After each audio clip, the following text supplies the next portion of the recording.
चलिए भाई, सबसे पहले तो आपका बहुत बहुत स्वागत है हमारे टीजी प्लेटफॉर्म शिक्षा सिटी पे।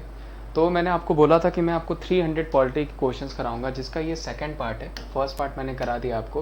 पहले मैंने बोला था कि मैं 6 पार्ट में पूरा कराऊंगा, लेकिन अब ये मैं कोशिश करूंगा कि ये 12 पार्ट जाए, क्योंकि 25 क्वेश्चन की ये सीरीज चल रही है। ध्यान रखिएगा, 25 क्वेश्चन की ये सीरीज चल रही है और आज इसका ये दूसरा भाग है। कौन सा भाग है? तो दूसरा भाग है। इस वीडियो को बहुत ध्यान से देखिएगा। इसमें वो पॉलिटी के हर एक क्वेश्चंस में कराऊंगा जो आपके लिए इंपॉर्टेंट है, और बहुत अच्छे वे में डिटेल्स के साथ आपको। और ये बहुत अच्छे क्वेश्चन, अगर मैं कंफर्म करता हूँ कि अगर आप इसे रेगुलर देखेंगे या सारे वीडियोस ये 6 भाग देख लेते हैं तो आपका 12 भाग देख लेते हैं तो आपका पूरा यूपीएसआई के लिए भी या रेलवेज के लिए भी एसएससी के लिए भी पॉलिटी क्लियर हो जाएगा। चलिए हम पहला क्वेश्चन ले लेते हैं, यानी 26वां क्वेश्चन ले लेते हैं, क्योंकि 25 हमने ऑलरेडी कर रखा है। पूछा गया दोस्तों, who can suspend the fundamental rights? हमारे जो मौलिक अधिकार हैं उनका निलंबन कौन कर सकता है? देखिए यहाँ पे बहुत सारे क्वेश्चंस पूछते हैं। एक गार्जियन पूछता है, एक निलंबन पूछता है, ठीक है, एक संशोधन पूछता है। ये तीनों क्वेश्चन में से एक जरूर आएगा कि संशोधन कौन कर सकता है, निलंबन कौन कर सकता है और इसका संरक्षक कौन होता है। और ये तीनों ही मैं आपको बता दूंगा आज, ठीक है।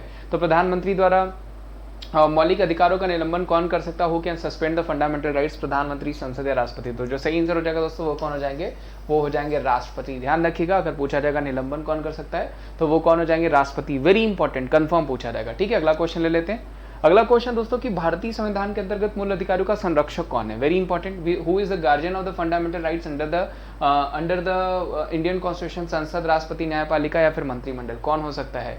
पार्लियामेंट, प्रेसिडेंट, जुडिशरी या फिर कैबिनेट? तो देखिए यहाँ क्या पूछा गया? संरक्षक, ठीक है। वहां क्या पूछा गया था आपका कि निलंबन कौन कर सकता है? तो संरक्षक भाई जाहिर सी बात है कौन होगी? तो वो हो जाएगी जुडिशरी। जुडिशरी हमारी जो है वो क्या हो जाएगी? संरक्षक। अब इसी तरह पूछा जाएगा कि संशोधन कौन ला सकता है, तो वो क्या हो जाएगा? आपका पार्लियामेंट, अगर वो अगला क्वेश्चन होगा तब। आगे बढ़ते हैं। अगला क्वेश्चन दोस्तों, भारतीय संविधान का कौन सा अनुच्छेद छुआछूत उन्मूलन से संबंधित है? Which of the article of Indian constitution is related to abolition of untouchability? 14, 15, 17 या फिर 18? देखिए क्वेश्चन आई थिंक पहले वाले भाग में भी आया था। बहुत ईजी है। स्पेशलता का उन्मूलन किससे संबंधित है? तो वो आर्टिकल 17 से संबंधित है, मैंने आपको पहले भी बताया। कास्ट एंड क्रीड से पूछा जाएगा तो वो कौन सा हो जाएगा? वो हो जाएगा आपका आर्टिकल 15। वेरी इंपॉर्टेंट, जो कि आपको पूछा जा सकता है। आगे बढ़ते हैं, अगला क्वेश्चन ले लेते हैं। सॉरी, चलिए अगला क्वेश्चन ले लेते हैं। स्वतंत्रता का अधिकार संविधान के किस अनुच्छेदों में वर्णित है? The right of freedom in the mention in which article of the constitution? 14 से 18, 19 से 22, 23 से 24 या 25 से 30? तो देखिए मैंने आपको बताया है कि 12 से 35 तक हमारे जो है फंडामेंटल राइट्स को मेंशन किया गया है। फंडामेंटल राइट्स जो हमारे मौलिक अधिकार हैं 12 से 35 तक किस कंट्री से लिया गया? यूएसए से लिया गया। और किस भाग में रखा गया है? तो भाग 3 में रखा गया है। पूछा जाएगा किस पार्ट में रखा गया है? तो पार्ट 3 में रखा गया है जो है फंडामेंटल राइट्स को। अब इसमें पूछा गया कि किस भाग में जो है फ्रीडम जो है राइट टू फ्रीडम है, यानी जो है कि आपका स्वतंत्रता का अधिकार है। तो वो भी मैं बता देता हूं। देखिए 14 से 18 मैंने क्या बताया था आपको? ये हो जाएगा इक्वालिटी, समानता का अधिकार। अगर 14 से 18 पूछा जाएगा तो वो क्या हो जाएगा? समानता का अधिकार हो जाएगा। और अगर 19 से 22 पूछा जाएगा तो ये क्या हो जाएगा? ये हो जाएगा स्वतंत्रता का अधिकार। ये क्या हो जाएगा? ये हो जाएगा स्वतंत्रता का अधिकार। 25 से 28 में पूछा जाएगा तो वो रिलीजियस फ्रीडम हो जाएगा, धार्मिक स्वतंत्रता का अधिकार। तो इस क्वेश्चन का आंसर क्या हो जाएगा? वो हो जाएगा आपका जो है 19 से 22, यानी ऑप्शन बी। वेरी इंपॉर्टेंट, पूछा जाता है आपको। अगला क्वेश्चन लेते हैं। भारतीय संविधान के अनुसार संपत्ति का अधिकार क्या है? According to the Indian constitution what is the right to property? Fundamental right है, लीगल राइट है, बोथ है या नन ऑफ दीज? तो देखिए मैंने आपको बताया था कि 44वें संविधान संशोधन में, जो 44वां संविधान संशोधन हुआ था 1978 में, 1978 में, इसमें फंडामेंटल जो है राइट से हटा दिया गया था आपका जो है जो हमारा जो है कि हमारा जो क्या कहते हैं उसको, प्रॉपर्टी राइट है, उसको हटा करके लीगल राइट कर दिया गया था। इसको ध्यान रखिएगा, लीगल राइट को जो है प्रॉपर्टी को हमारा हटा करके लीगल राइट कर दिया गया था 44वें संविधान संशोधन में, और इसको 300A में रख दिया गया था। किस में रख दिया गया था? 300A में रख दिया था। तो संपत्ति का अधिकार हमारा क्या हो जाएगा? ये हमारा लीगल राइट्स हो जाएगा, यानी हमारा विधिक अधिकार हो जाएगा। वेरी इंपॉर्टेंट, जो कि आपको पूछा जा सकता है। संपत्ति का अधिकार हमारा क्या हो जाएगा? ये हमारा लीगल राइट्स हो जाएगा। अच्छा क्वेश्चन है, आगे बढ़ते हैं। अगला क्वेश्चन दोस्तों, भारतीय संविधान के किस अनुच्छेद में राज्य के नीति निर्देशक तत्वों का उल्लेख है? Very important.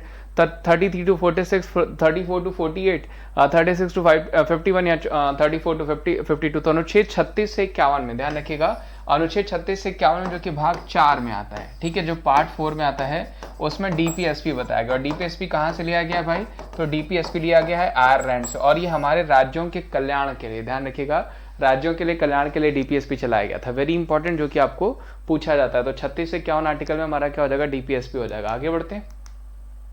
अगला क्वेश्चन दोस्तों कि ये हो गया ना इससे पहले वाला? हाँ चले, अगला क्वेश्चन है, संविधान के राज्य के नीति निर्देशक तत्वों को शामिल करने के पीछे क्या उद्देश्य था? What is the purpose of behind the incorporating the directive principle of state policy in the constitution? देखिए, जो चीज अभी मैंने जस्ट अभी आपको बताई है, राजनीतिक लोकतंत्र की स्थापना, सामाजिक लोकतंत्र की स्थापना, सामाजिक आर्थिक लोकतंत्र की स्थापना या गांधीवादी आदर्शों की स्थापना। तो वेरी इजी, जो सही आंसर हो जाएगा दोस्तों वो क्या हो जाएगा? वो हो जाएगा सामाजिक एवं आर्थिक लोकतंत्र की स्थापना। ध्यान रखिएगा, राज्यों के लिए जो है आपका सोशल इकोनॉमिक डेमोक्रेसी को बढ़ा देने के लिए हमारा डीपीएसपी किया गया था। जबकि गांधी आदर्शों पूछा जाएगा तो ध्यान रखिएगा, इसमें आर्टिकल 40 ग्राम पंचायत, जिसको हम गांधीवन जो है कि गांधीयन आदर्श कहा जाता है उसको, तो वो ध्यान रखिएगा सिर्फ आर्टिकल 40 के लिए। अदरवाइज अगर पूरा डीपीएसपी पूछा जाएगा तो वो हो जाएगा सामाजिक आर्थिक लोकतंत्र की स्थापना। आगे बढ़ते हैं, समान कार्य के लिए समान वेतन भारत के संविधान के में निश्चित किया गया। Equal pay for equal work is इनरीज in the constitution of India किसके तहत आता है? मौलिक अधिकारों के तहत आता है, मौलिक कर्तव्यों के तहत आता है, आर्थिक अधिकार के तहत आता है या फिर डीपीएसपी के तहत आता है? तो जो सही आंसर हो जाएगा दोस्तों वो क्या हो जाएगा? वो आता है आपका डीपीएसपी के तहत, directive principle of state policies. कहां से हमने लिया है? आयरलैंड से लिया। किस भाग में रखा गया? चौथे भाग में। कितने आर्टिकल में मेंशन है? 3651 में। ठीक है, 36 से लेकर के 51 में। भारत के प्रत्येक नागरिक का कर्तव्य होगा कि प्राकृतिक का पर्यावरण का संरक्षण और सुधार उपयुक्त कथन संविधान के किस अनुच्छेद में संबंधित है? देखिए, अभी तक आपको पूछा जा रहा था 36 से 51 टोटल, अब उसके बीच के आपको आर्टिकल पूछने लगे हैं। ठीक है, the duty of every citizen of India will be protection and improvement of natural environment in which article of the constitution is the above statement refer to? 21 में, 48 में, 51 में या फिर 56 में? तो देखिए 51 मैंने क्या बताया आपको, वो क्या हो जाएगा आपका? फंडामेंटल ड्यूटीज हो जाएगा, पहले ही बता रखा है। आर्टिकल 56 किससे संबंधित हो जाएगा? वो हमारा जो है कि राष्ट्रपति से संबंधित हो जाएगा, उनके मैनर से इलेक्शंस के। ठीक है, और 48 है और 21 है। 21 भी मैंने आपको बता दिया कि वो हमारे जो है लाइफ फ्रीडम से संबंधित हो जाएगा। 21A शिक्षा के अधिकार से संबंधित हो जाएगा। तो बचता कौन सा है? वो बचता है आपका आर्टिकल 48A। तो जो सही आंसर हो जाएगा वो हो जाएगा आपका article 48A। Very important, Bharat के प्रत्येक नागरिक का कर्तव्य होगा कि प्राकृतिक पर्यावरण का संरक्षण सुधार, तो 48A में। आगे बढ़ते हैं, भारत के संविधान के अनुसार भारतीय नागरिकों के मूल कर्तव्य निम्नलिखित में से क्या है? राष्ट्रगत ध्वज आदि का सम्मान, वैज्ञानिक प्रवृत्ति का विकास, राष्ट्रीय एवं सांस्कृतिक विरासत का संरक्षण या उपयुक्त सभी? तो जाहिर सी बात है सारे ही हो जाएंगे आपके, ऑल ऑफ द एबव। मैंने बताया टोटल हमारे 11 फंडामेंटल ड्यूटीज हैं इंक्लूडिंग दीज, जो कि आपको पूछा जा सकता है। किस भाग में रखा गया? भाग 4A में रखा गया। किस आर्टिकल में रखा गया हमारा फंडामेंटल ड्यूटीज? तो वो 51A में रखा गया, ये भी मैंने आपको बताया। आगे बढ़ते हैं, भारतीय संसद में शामिल है। India parliament is included in, केवल लोकसभा में, केवल राज्यसभा में, लोकसभा में, राज्यसभा में? यानी देखिए पूछा गया, उन्होंने क्या किया था आपको मैंने बताया भी होगा, अगर आपने पहला सेशन देखा होगा कि हमारा जो संसद है वो 3 चीजों से मिलकर बना है। राष्ट्रपति, ये ध्यान रखिएगा, राज्यसभा और आपका लोकसभा। और यही क्वेश्चन पूछा गया। तो इस क्वेश्चन के अकॉर्डिंग कौन सा ऑप्शन से हो जाएगा? वो ऑप्शन हो जाएगा आपका ऑप्शन डी, लोकसभा, राज्यसभा और राष्ट्रपति को मिलाकर के ही हमारी संसद बनती है, जिसको 79 आर्टिकल में इसको रखा गया है, 80 में इसको रखा गया है, 81 में इसको रखा गया और इनको 52 से लेकर के मान लीजिए 143 तक ये जाएंगे। ठीक है, ये ध्यान रखिएगा। आगे बढ़ते हैं, संसद के 2 सत्रों के बीच अधिकतम का अंतराल नहीं दिया जा सकता। 1 महीना, 6 महीना, 2 महीना, 4 महीना या 12 महीना? तो जो सही आंसर हो जाएगा दोस्तों वो क्या हो जाएगा? 6 मंथ। जब राष्ट्रपति कोई ऑर्डिनेंस लेके आएंगे तो भी वो 6 मंथ तक रहेगा, यानी 6 मंथ ड्यूरेशन काफी इंपॉर्टेंट है पार्लियामेंट में। मोस्टली जो है आपके पॉलिटिक मोस्टली में ये आपको पूछा जाएगा। ठीक है, तो 2 सत्रों के बीच कितने का अधिकतम गैप नहीं होना चाहिए? तो 6 महीने का गैप नहीं होना चाहिए। आगे बढ़ते हैं, संघ की कार्यपालिका शक्ति निहित है और what is the executive power of the union? प्रधानमंत्री, राष्ट्रपति, मंत्रिपरिषद या संसद? वेरी इंपॉर्टेंट क्वेश्चन दोस्तों की executive power of the union क्या है? तो वो क्या हो जाएगा? राष्ट्रपति। संघ की कार्यपालिका जो है, यानी जो एक्चुअली जो आर्टिकल 52 उसमें कहा ही गया है कि there should be a president who will lead the executive system, यानी एग्जीक्यूटिव सिस्टम को लीड करेगा वो राष्ट्रपति होना चाहिए, वो आर्टिकल 52 में कहा गया। और यही क्वेश्चन पूछा गया कि संघ की कार्यपालिका का शक्ति किसके पास नहीं होती है? तो वो प्रेसिडेंट के पास। और कौन है हमारे प्रेसिडेंट? तो 14वें नंबर के हैं भाई अभी, और कौन हो जाएंगे? रामनाथ कोविंद जी। ध्यान रखिएगा, रामनाथ कोविंद जी कौन हो जाएंगे? हमारे करंट में प्रेसिडेंट हो जाएंगे, जो कि पूछा जा सकता है। अगला क्वेश्चन लेते हैं, भारतीय सशस्त्र सेनाओं का सर्वोच्च कमांडर इन चीफ कौन होता है? Who is the supreme commander of the Indian arm forces? राष्ट्रपति, प्रधानमंत्री, रक्षा मंत्री या सबसे लंबे समय तक सेवारत रहने वाला सेनाध्यक्ष? तो जो सही आंसर हो जाएगा दोस्तों वो कौन हो जाएंगे? राष्ट्रपति। राष्ट्रपति हमारे तीनों सेनाओं के अध्यक्ष होते हैं, चाहे वो आर्मी हो, चाहे वो नेवी हो, चाहे एयरफोर्स हो। आगे बढ़ते हैं, अगला क्वेश्चन दोस्तों कि भारतीय संविधान के अनुच्छेद देश का प्रथम नागरिक कौन होता है? According to the Indian constitution who is the first citizen of the country? President होता है या फिर लोकसभा स्पीकर होता है, उपराष्ट्रपति होता है, प्रधानमंत्री होता है। तो बहुत इजी क्वेश्चन दोस्तों, फर्स्ट पर्सन पूछा जाएगा तो वो कौन होंगे, वो प्रेसिडेंट ही हो जाएंगे, पहला व्यक्ति पूछा जाएगा आपको। तो उसके अलावा दोस्तों आपको बताएं, मैंने अकेडमी पे भी पढ़ाता हूँ, तो अकेडमी पे भी बहुत सारे बैच कोर्सेज चल रहे हैं। आपको उन बैच कोर्सेज के बारे में मैं बता देता हूँ आपको कि बहुत सारे जो है बैच कोर्सेज चल रहे हैं, ठीक है। एसएससी कैटेगरी में खास करके बहुत सारे बैच कोर्सेज चल रहे हैं, वो भी मैं आपको दिखा देता हूँ कि कौन कौन से बैच कोर्सेज हैं भाई। चले, और यहाँ पे टॉप के एजुकेटर्स, ध्यान रखिएगा, इंडिया के जो टॉप के एजुकेटर्स हैं वो आपको पढ़ा रहे हैं, जिसमें आपको जो है अभिनव मैथ्स हो जाएंगे, ठीक है, सर ये लोग जानते होंगे, अवस्थी सर हो जाएंगे। उसके अलावा जो है आपके वाईफाई की टीम हो जाएगी, प्रतियोगिता दर्पण की टीम हो जाएगी। ये सारे लोग आपको बहुत सारे बैच कोर्सेज पढ़ा रहे हैं, ठीक है। 30+ बैच कोर्सेज जो है वो एवरी वीक हर वेडनेसडे को लॉन्च होते हैं। 300 क्लासेस पर डे चलती हैं, जिसमें से 4 क्लासेस कम से कम आप देखिए, और अगर जिस चीज में आप वीक है तो 2 क्लासेस उसकी बढ़ा लीजिए, यानी 6 क्लासेस देखिए। 70+ एजुकेटर्स इंक्लूडिंग मी, मैं भी पढ़ा रहा हूँ आपको एसएससी रेलवे दोनों में। 40,000 रिकॉर्डेड कंटेंट्स है, 20,000 आपके जो है प्रैक्टिस क्वेश्चंस हैं। उसके अलावा 90% ट्रस्टेड लर्नर्स है जो इसका फायदा उठा रहे हैं, 90% ट्रस्टेड लर्नर जो इसका फायदा उठा रहे हैं। यहाँ पे बहुत सारे एजुकेटर्स हैं जिनकी क्लासेस चल रही है। आपको फोनिक्स बैच चल रहा है एसएससी सीजीएल और सीएचएसएल के लिए, ब्रह्मास्त्र बैच चल रहा है ऑल गवर्नमेंट एग्जामिनेशन के लिए, सीटी के लिए बेसिकली। एसएससी सीजीएल 2020 के बैचेस चल रहे हैं, सफलता बैच चल रहा है आपको, ठीक है। स्ट्रॉन्ग एक लाइनअप है बैचेस की, जिसमें बहुत सारी चीजें मिल रही हैं। और अभी अगर आप एसएससी में सब्सक्रिप्शन भी लेते हैं तो आपको 2500 रुपए तक की टेस्ट सीरीज फ्री मिल रही है। कैसे सब्सक्रिप्शन लिया जाता है वो भी मैं बता देता हूँ। उससे पहले ये देख लीजिए, हर संडे को कॉम्बैट कराया जाता है, हर संडे को इंडियाज बिगेस्ट कॉम्बैट होता है, जिसमें फ्री में आप सब्सक्रिप्शन जीत सकते हैं, 1 करोड़ तक का जो है कि पूल जीत सकते हैं। कुछ नहीं करना है, सिर्फ वहां पे 12 बजे जाना है, एप्लीकेशन इंस्टॉल करना है अकेडमी का, ठीक है। हर संडे को 12 बजे होता है। अनलॉक कोड मांगेगा तो वो विमरेश@14, मैं आपको बता दूंगा अभी कौन सा कोड होगा, विमरेश@14 करेंगे और वहां पे पहुंच जाएंगे। देखिए मैं बता रहा था आपको सब्सक्रिप्शन के लिए भी और कॉम्बैट के लिए भी। तो देखिए अगर आपको सब्सक्रिप्शन लेना है 24 month, 12 month, 6 month, 3 month, 1 month तक का यहाँ पे सब्सक्रिप्शन ऑप्शन है, वहां पे कोड अप्लाई करिएगा विमरेश@14, ध्यान रखिएगा, विमरेश@14 कोड अप्लाई करिएगा और जो है इसका फायदा उठा लीजिएगा। विमरेश@14 कोड अप्लाई करके आप सब्सक्रिप्शन भी फ्री में पा सकते हैं और कॉम्बैट भी ज्वाइन कर सकते हैं, और अब ऑल सेट हो जाएंगे एग्जाम्स को क्रैक करने के लिए। चले अब हम बाकी के बचे क्वेश्चंस पे चलते हैं, जो हमारे क्वेश्चंस बचे हुए भाई जो हम कर रहे थे। चले अगला क्वेश्चन दोस्तों, भारत का राष्ट्रपति बनने के लिए, यहाँ पे देखिए मैं सारी एजेस क्लियर करा दूंगा आपका। भारत का राष्ट्रपति बनने के लिए मिनिमम एज क्या होनी चाहिए, what should be the minimum age to becoming the president of India? 21 वर्ष, 25 वर्ष, 30 वर्ष या फिर 35 वर्ष? तो देखिए भारत का राष्ट्रपति बनने के लिए मिनिमम एज क्या होनी चाहिए, 35 साल होनी चाहिए। 35 ईयर किसके किसके लिए होनी चाहिए, राष्ट्रपति के लिए होनी चाहिए, राज्यपाल के लिए होनी चाहिए और उपराष्ट्रपति के लिए होनी चाहिए, ठीक है। ये ध्यान रखिएगा, इन तीनों लोगों के लिए क्या होना चाहिए, उपराष्ट्रपति, राष्ट्रपति और राज्यपाल के लिए मिनिमम एज कितनी होनी चाहिए, वो होनी चाहिए 35 साल। जबकि वहीं अगर 30 साल पूछा जाएगा तो ध्यान रखिएगा, राज्यसभा मेंबर बनने के लिए, राज्यसभा मेंबर बनने के लिए मिनिमम एज कितनी होनी चाहिए, 30 साल होनी चाहिए।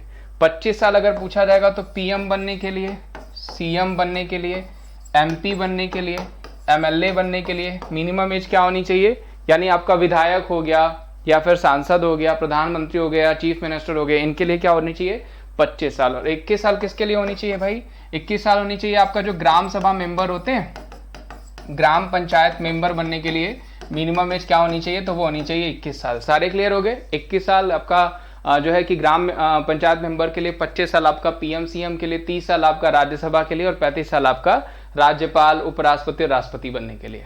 इस क्वेश्चन का आंसर क्या हो जाएगा, 35 ईयर। आगे बढ़ते हैं। राष्ट्रपति पद चुनाव के संबंधी विवाद को किस निदेशित में जो है कि किया जाता है, through whom the dispute of related to presidential election directed, संसदीय समिति, लोकसभा समिति, निर्वाचन समिति और उच्चतम न्यायालय। तो जाहिर सी बात है कौन करेगा भाई, वो करेंगे सुप्रीम कोर्ट। और जो है कि ओथ भी कौन दिलाता है, तो यहीं से दिलाई जाती है, ठीक है। आगे बढ़ते हैं। भारतीय संविधान का कौन सा अनुच्छेद राष्ट्रपति को उच्चतम न्यायालय में परामर्श करने का शक्ति प्रदान करता है? तो देखिए मैं बता दूं, चाहे सुप्रीम कोर्ट को कोई सजेशन चाहिए और राष्ट्रपति को कोई सजेशन देना हो या लेना हो, तो वो 143 में जो है वो या तो सलाह ले सकते हैं या सलाह दे सकते हैं, लेकिन जरूरी नहीं है कि उनको सलाह माननी ही पड़े। आगे बढ़ते हैं। अगला क्वेश्चन है, भारत के प्रथम उपराष्ट्रपति कौन थे? वेरी इजी, कौन हो जाएंगे भाई, पहले राज्यसभा के सभापति भी थे, कौन हो जाएंगे, एस राधाकृष्णन जी। आगे बढ़ते हैं। उपराष्ट्रपति का चुनाव करने वाले निर्वाचन संस्था के सदस्य कौन होते हैं? ठीक है, who are the members of the election body electing the vice president, Lok Sabha और राज्यसभा दोनों के, ठीक है, संसद के अच्छा, लोकसभा राज्यसभा दोनों के निर्वाचित सदस्य, संसद के दोनों सदनों के सदस्य, राज्यसभा के सभी निर्वाचित सदस्य, राज्यसभा के सभी सदस्य। तो जो सही आंसर हो जाएगा दोस्तों वो क्या हो जाएगा, दोनों सदनों के सदस्यों के द्वारा। ठीक है, निम्नलिखित में से कौन सा सदन सदस्य हुए बिना इसके अध्यक्ष के रूप में कार्य कर सकता है, तो वो कौन हो जाएंगे भाई, भारत के उपराष्ट्रपति। भारत के उपराष्ट्रपति जो है वो राज्यसभा के सभापति होते हैं लेकिन उसके मेंबर नहीं होते हैं। तो जाहिर सी बात है क्या हो जाएगा, वाइस प्रेसिडेंट ऑफ इंडिया, उपराष्ट्रपति जो होते हैं वो राज्यसभा के सभापति तो होते हैं लेकिन वो मेंबर नहीं होते हैं। 63 में वो, ठीक है, उपराष्ट्रपति बनते हैं 63 आर्टिकल में, और 64 आर्टिकल में वो जो है सभापति होते हैं। कहाँ के, तो वो होते हैं आपके राज्यसभा के, लेकिन वो मेंबर नहीं होते हैं। ठीक है, जबकि उसमें से मेंबर को ही आपका एक डिप्टी स्पीकर चुना जाता है, उपसभापति, जो करंट में हरिवंश नारायण सिंह है। ठीक है, इस क्वेश्चन का आंसर भारत के उपराष्ट्रपति, करंट में भारत के उपराष्ट्रपति कौन है, वेंकैया नायडू। कौन से नंबर के, 13वें नंबर के। आगे बढ़ते, राष्ट्रपति आंग्ल भारतीय समुदाय के कितने प्रतिनिधियों को लोकसभा में मनोनीत कर सकता है, तो देखिए पहले हुआ करता था 2, लेकिन 104वें संविधान संशोधन में ये हटा दिया गया है। 104वें संविधान संशोधन में, ठीक है, ये अमेंडमेंट प्रोसीजर में ये इसको हटा दिया गया है। अब हमारी सीट जो हो गई वो कितनी हो गई है, 550, और जो पहले 2 एंग्लो इंडियंस को अपॉइंट किया जाता था वो अपॉइंट अब नहीं किया जाएगा, जिसमें 530 आपकी स्टेट से सीट हो जाएगी और 20 आपकी कहाँ से हो जाएगी, वो यूनियन टेरिटरी से हो जाएगी। ये ध्यान रखिएगा। खैर अब आ गया है तो मैंने इसलिए आंसर लगा दिया 2। अगर यही राज्यसभा पूछा जाता तो वो हो जाते 12। लोकसभा में आंग्ल भारतीय समुदाय 2 सदस्यों मनोनीत करने की शक्ति किसके पास है, अब जाहिर सी बात है भाई, अभी तक राष्ट्रपति के पास थी लेकिन अब क्या कर दिया गया है, इसको रिमूव कर दिया गया है। तो इसको ध्यान रखिएगा आप, अगर पूछा जाएगा तो। राज्यसभा के चुनाव हेतु निम्नलिखित में से आयु कम नहीं होनी चाहिए। देखिए अभी जस्ट मैंने बताया है 35 साल बताया जो है कि राज्यपाल के लिए, उपराष्ट्रपति और राष्ट्रपति के लिए। 30 साल मैंने बताया राज्यसभा मेंबर के लिए। तो क्या हो जाएगा आपका 30 ईयर्स हो जाएगा। 25 साल पूछा जाता तो लोकसभा, विधानसभा, पीएम और सीएम के लिए हो जाता। 21 साल पूछा जाता तो ग्राम पंचायत सदस्य के लिए हो जाता है। इस क्वेश्चन का आंसर 30 साल। राज्यसभा के सदस्यों का कार्यकाल कितने वर्ष का होता है, ये बढ़िया क्वेश्चन है। देखिए 3 वर्ष, 4 वर्ष, 5 वर्ष या 6 वर्ष। तो देखिए राज्यसभा जो होता है उसको हम अपर हाउस कहते हैं, ठीक है, उच्च सदन कहा जाता है।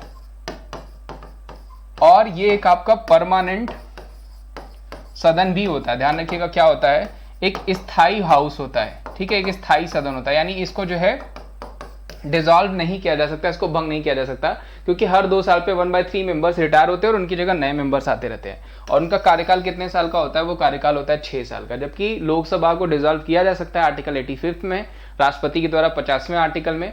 और जो है उनकी जो कितने समय तक वो अपने कार्यकाल में रह सकते हैं, तो वो 5 साल हो जाएगा। और आई थिंक ये आज का लास्ट क्वेश्चन है। चले आज का ये लास्ट क्वेश्चन। उम्मीद करता हूं दोस्तों ये सेशन आपको अच्छा लगा होगा। और सेशन अच्छा लगा होगा तो एक ही चीज करनी है जो हमेशा आपको कहा जाता है कि वीडियो को ज्यादा से ज्यादा लाइक करिए। मैं इसी वे में और भी ज्यादा आपको जिस दिन आप यूज टू हो जाएंगे ये सब सारी चीजें ऑटोमेटिक आपको समझ में आने लगेंगी। इसके बाद भी नहीं समझ में आता तो मैं आपको क्रैश कोर्स भी पढ़ा दूंगा, ठीक है। और उसके अलावा अपन अकेडमी जो है एप्लीकेशन इंस्टॉल कर लीजिए, वहाँ पे आप कोड अप्लाई करेगा wimlesh@14, तो वो ओपन हो जाएगा, वो मैंने आपको बता ही रखा है। आपको अनलॉक हो जाएगा आपका wimlesh@14 WIMLESH। ये सब्सक्रिप्शंस के लिए भी आप यूज़ कर सकते हैं, किसी भी कैटेगरी में लेना, ठीक है, wimlesh@14। और उसके अलावा सेशंस को लाइक करिए, रेगुलर ये बहुत सारी वीडियोस मिल रही हैं आपको, 3 से 4 जल्दी आपको मैथ्स की भी वीडियो मिलने लगेंगी, तो चैनल को कर लीजिए सब्सक्राइब। आज के लिए बस इतना ही। Thank you so much, bye bye, take care, अपना ध्यान रखिए।